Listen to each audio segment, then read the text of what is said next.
Well, I've had a request for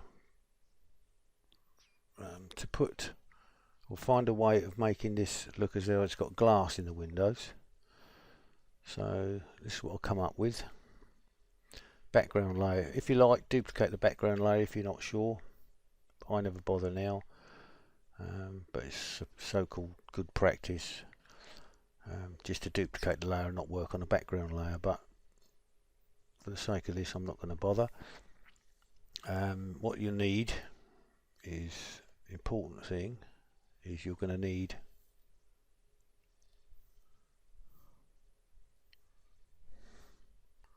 a brush.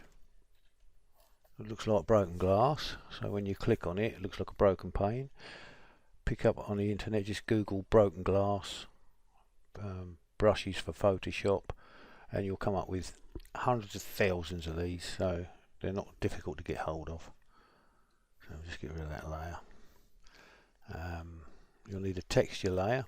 That's just a piece of a black and white texture which you get off the internet. Just look for Photoshop textures. This looks like a sheet of metal, I'd have thought. And what we'll do is we'll drag that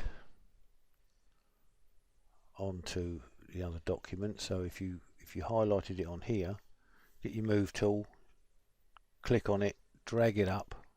When you see that change, just drag it back down, and there's your texture layer. We'll make it a bit smaller because it's a massive file, so that'll do. Let's bring it back up, and as you see, if you lower the opacity, you'll see the windows underneath. All we've got to do is just hit the eyeball and just so you can't see the texture layer. Grab your lasso tool, it's the polygonal lasso tool, and you've got to go around these windows. Make sure that you've got the second icon done so that it adds each time, and then once we got those, okay, and don't forget the open window as well. Make sure that you've got the layer of the texture selected, and you've got the marching ants of the selection, and then you go down to the bottom, click on the layer mask, and it will mask it inside where you've had the selection. Drop the opacity, and this step is entirely up to you, but I found it looks better. If you go to filter, make sure you've got the icon and not the layer mask selected.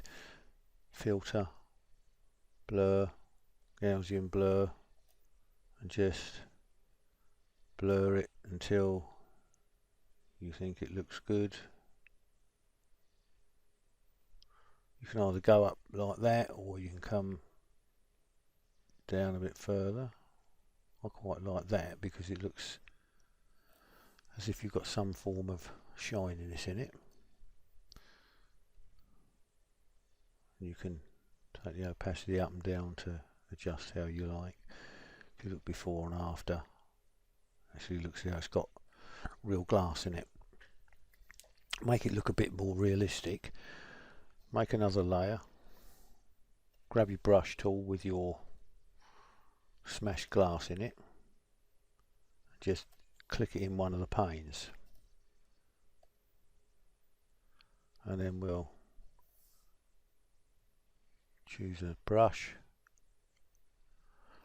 You can either put a layer mask on here and then go around the outside with a different brush, or you can get the eraser tool on that layer and just go around the outside. It's not like you need them anymore, so just make sure you just get on the outside of where the glass would be.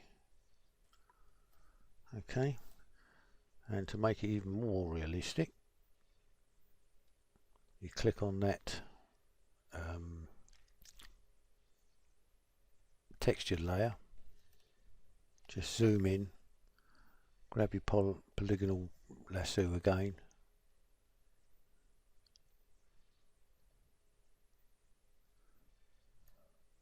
just go round the centre bit. And now if you make a mistake and it suddenly shoots off like that, all you've got to do is ignore that and just overlap it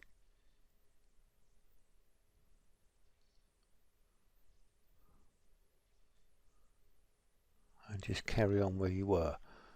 As long as the second icon in the top is clicked, it will add.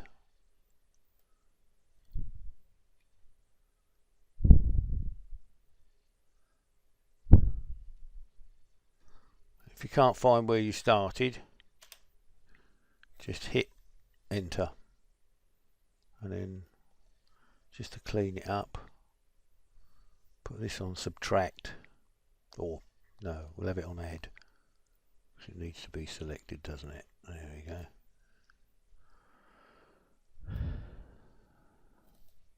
Make sure you're on the layer of the texture and just hit delete, so it just makes a hole in the textured layer.